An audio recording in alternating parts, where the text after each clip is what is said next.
Bienvenidos y bienvenidas al siguiente videoclase. Continuando con los fundamentos básicos de la contabilidad, en este video desarrollaremos el subtema La ecuación fundamental de la contabilidad y la partida doble.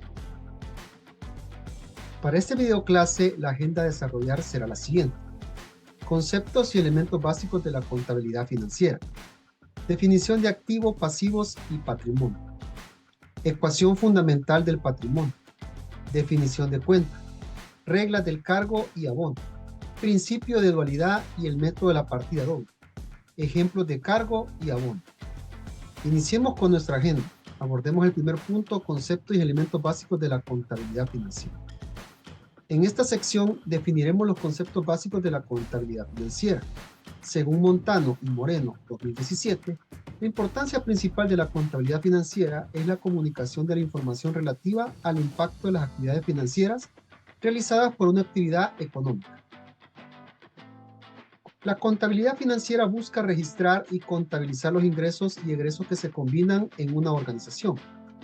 En sus mejores prácticas se distinguen de forma significativa el registro, el resumen y el análisis de todas las transacciones financieras. Proyector 2020.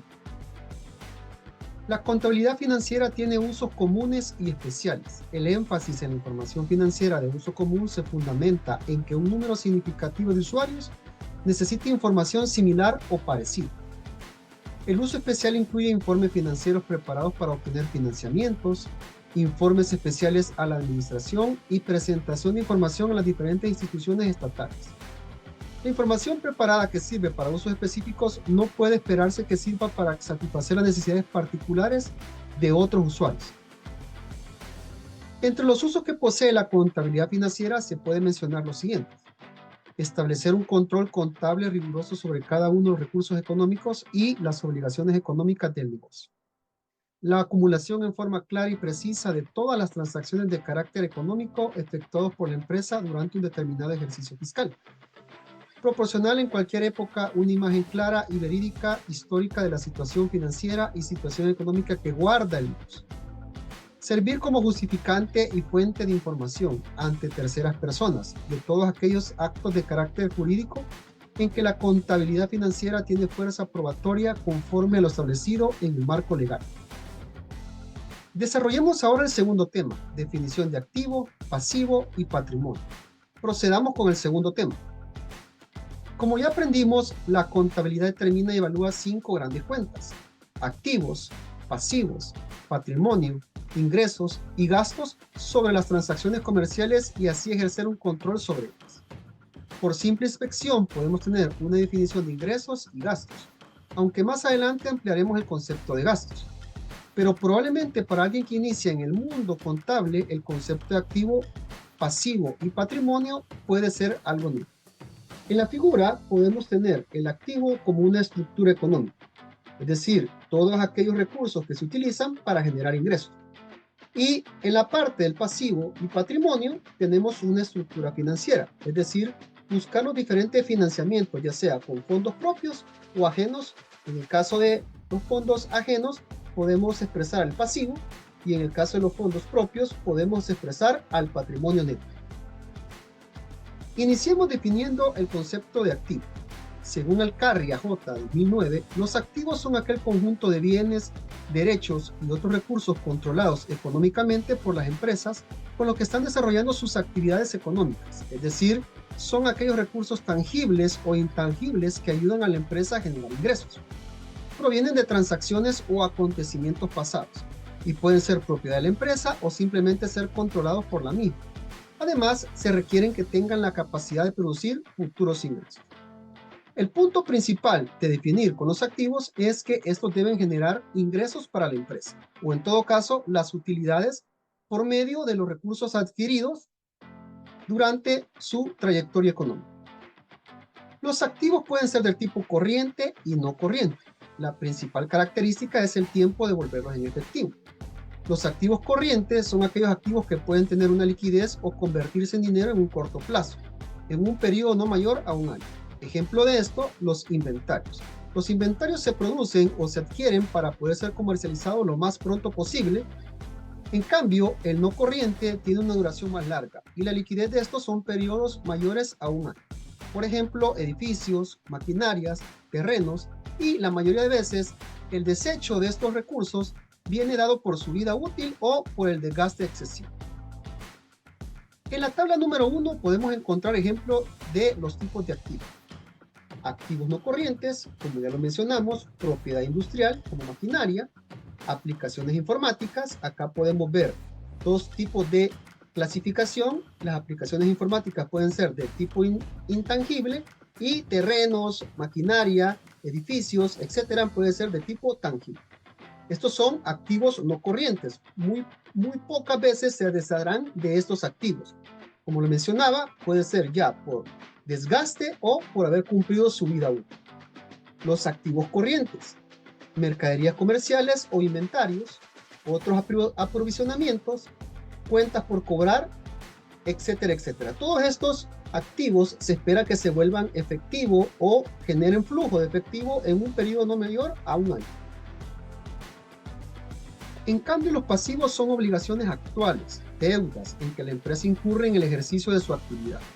Se derivan de cualquier transacción o hecho pasado que genere una segura o posible deuda que en un futuro puedan originar la entrega de activos para su cancelación. Alcarria 2009. También se clasifican en corrientes y no corrientes. Una empresa sana se espera que tenga pasivos para generar más activos o para generar inversiones dentro del negocio. En la tabla 2 podemos ver ejemplos de pasivos corrientes y no corrientes. Deudas con entidades de crédito a corto plazo pueden ser los pasivos corrientes, deudas que se van a cancelar en un periodo no mayor a un año. Y deudas con entidades de crédito que pueden ser alrededor de 5, 10, 15 o a 25 años son pasivos no corrientes. Por su parte, el patrimonio se define como la parte residual de los activos de la empresa.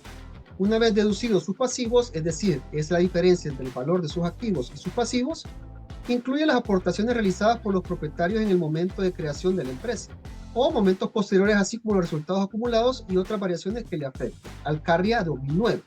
Es decir, los patrimonios o el patrimonio incluye los aportes que hicieron los socios o los inversionistas, así como las utilidades que se van acumulando a cada final de periodo contable.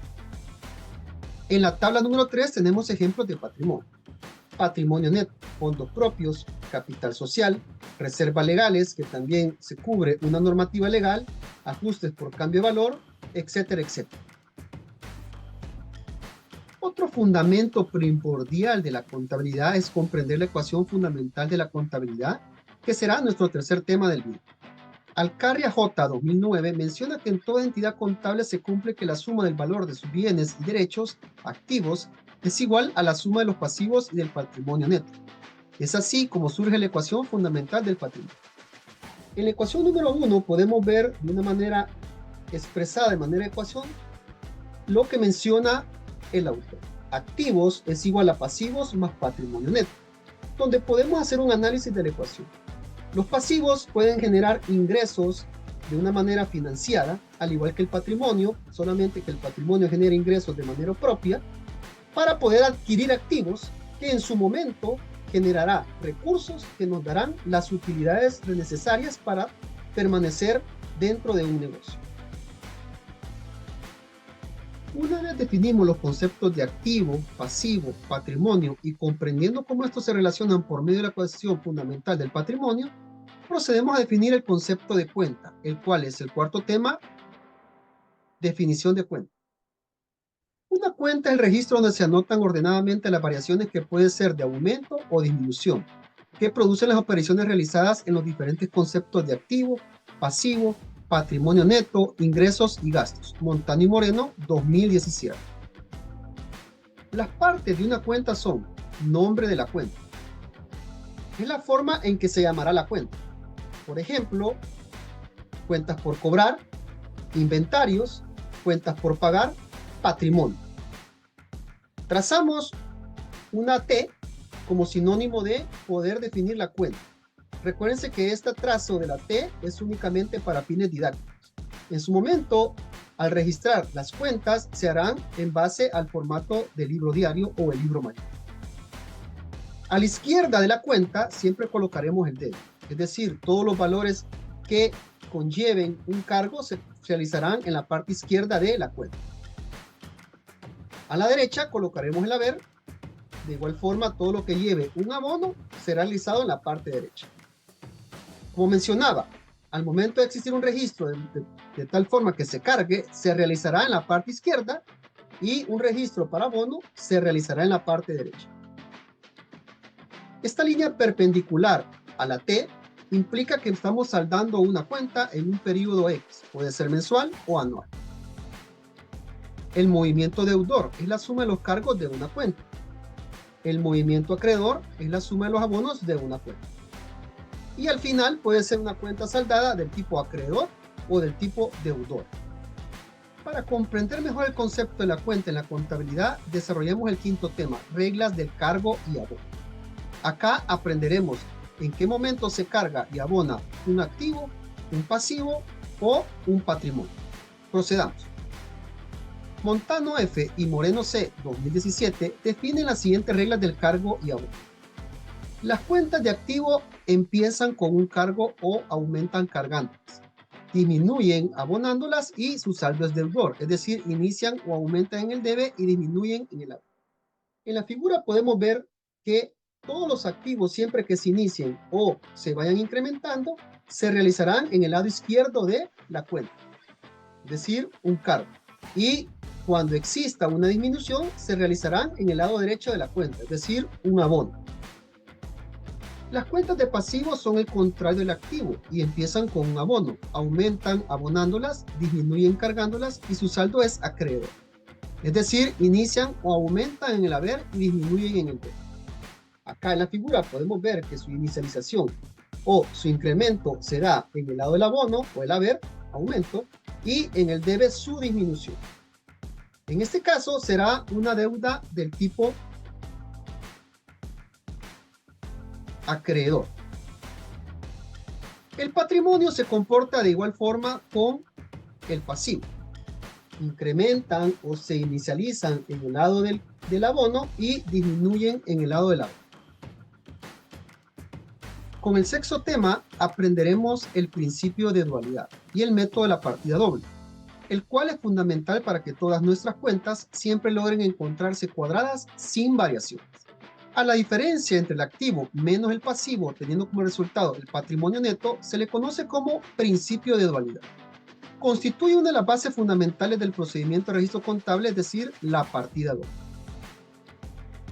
Para aplicar la partida doble, toda aplicación contable debe ser balanceada, es decir, por cada cargo debe haber un abono, con el fin que exista un equilibrio entre los cargos y los abonos. No importa cuántos cargos existan, el abono debe balancear la suma de estos. Montano y Moreno 2017. En algunos casos, una cuenta cargada puede afectar varias cuentas de abono o viceversa. Para comprender mejor, veamos unos ejemplos de cómo registrar algunas transacciones para complementar la agenda con el séptimo tema. Ejemplo de cargo y abono en un activo. Tenemos el nombre de la cuenta, cuentas por cobrar a corto plazo. Por ser un activo, se inicializan en el lado izquierdo de la cuenta, por ejemplo, con el monto que aparece en la figura. Al momento de crecer, siempre va a crecer en el lado izquierdo, en el cargo, y si en dado caso comienza a disminuir, en este caso que es una cuenta por cobrar, se va a hacer del lado derecho de la cuenta. Tenemos la sumatoria del movimiento deudor y la sumatoria del movimiento acreedor. En este caso, el lado izquierdo debe ser el significativo de la cuenta, es decir, siempre debe ser mayor al lado derecho de la cuenta, ya que si en dado caso ocurre de manera contraria, existe alguna norma o algún procedimiento que hemos roto. Al final, el activo será una cuenta del tipo deudor. Ejemplo del cargo y abono en un pasivo. Tenemos cuentas por pagar a corto plazo. Su inicialización será en el lado del abono. Su incremento también en el lado derecho. Su disminución en el lado izquierdo. El movimiento deudor y el movimiento acreedor. La parte significativa será el movimiento acreedor. Siempre debe ser mayor al movimiento deudor.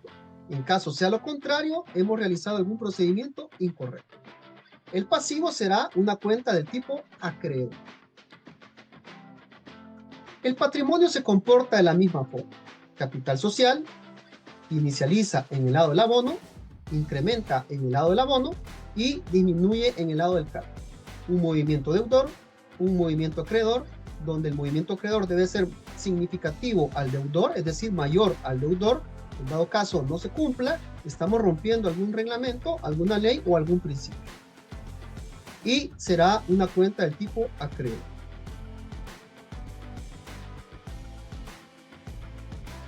Con esto finalizamos nuestro video. No olvidar la constante retroalimentación de las diferentes fuentes bibliográficas y los invito a realizar la autoevaluación. Muchas gracias, hasta la próxima.